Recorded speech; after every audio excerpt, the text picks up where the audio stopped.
तो साल भर के भीतर ही मुजफ्फरपुर जिले के एक और विधानसभा सीट पर उपचुनाव होने जा रहा है। जी हां, ये बड़ी खबर आपको हम बता रहे हैं। फिलहाल बिहार के 2 सीटों पर उपचुनाव हो रहा है। 3 नवंबर को मतदान है और 6 नवंबर को मतगणना होनी है, मोकामा और गोपालगंज सीट। लेकिन इसी बीच कल एक बड़ी खबर आई, जो हमने आपको बताया भी, कुढ़नी से विधायक अनिल सहनी की सदस्यता जो है वो खत्म हो गई।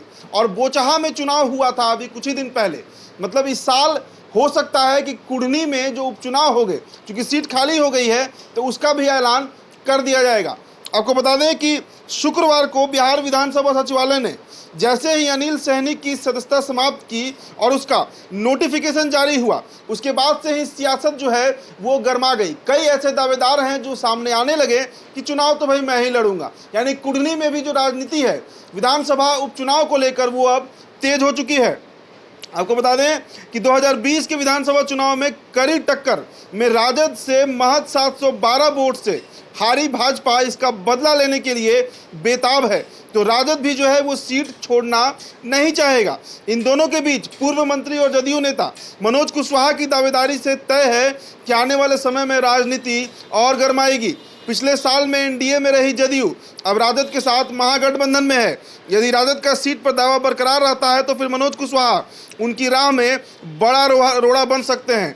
मनोज कुशवाहा अभी फिलहाल महाराष्ट्र के साईं मंदिर में यात्रा करने गए हैं, लेकिन मनोज कुशवाहा जदयू से वहां पर सबसे प्रबल दावेदार हैं और बीजेपी मात्र 712 वोटों से हारी थी कुढ़नी विधानसभा। यानी कुढ़नी में जो है वो त्रिकोणीय मुकाबला होते भी दिख सकता है। एक तरफ अगर वो सीट आरजेडी को जाता है तो राजद वहां से ताल ठोकेगी, जेडीयू को जा रहा है तो जेडीयू के मनोज कुशवाहा वहां पहले से तैयार बैठे हैं, और अगर जेडीयू को नहीं जाएगा तो भी मनोज कुशवाहा जो है वो एक बड़ा रोड़ा साबित होंगे आरजेडी के लिए। और बीजेपी पहले से ही तैयारी कर चुकी है, क्योंकि पिछले विधानसभा 2020 के विधानसभा चुनाव में मात्र 712 वोटों से बीजेपी के जो प्रत्याशी थे वो हार गए थे। तो फिलहाल बिहार के 2 सीटों पर उपचुनाव हो रहा है, मोकामा और गोपालगंज। और इसी बीच कुढ़नी का जो सीट है वो खाली हो गया है। एलटीसी घोटाला, जिसमें अजय सहनी सजायाफ्ता हो गए, 3 साल के लिए उनकी सदस्यता जो है वो चली गई। करीब 23 लाख के आसपास ई टिकट के नाम पर उन्होंने सरकार से पैसा लिया था, जो अवैध बताया गया है कोर्ट में। तो इसके बाद अनिल सहनी की सदस्यता की चली गई। आरजेडी की सीट था वो फिर से खाली हो गई है और अब कुढ़नी जो है वो फिर से चुनाव की तरफ बढ़ चला है। जैसे ही मोकामा और गोपालगंज का चुनाव खत्म होगा, उसके बाद ये अनुमान लगाया जा रहा है, राजनीतिक गलियारों में इसकी चर्चा भी शुरू हो गई है कि बहुत जल्द कुढ़नी उपचुनाव का भी ऐलान किया जा सकता है। इसके साथ ही साथ बिहार का एक और सीट बैकुंठपुर है, गोपालगंज का बैकुंठपुर, जहाँ का विधायक प्रेमशंकर यादव राजद से हैं।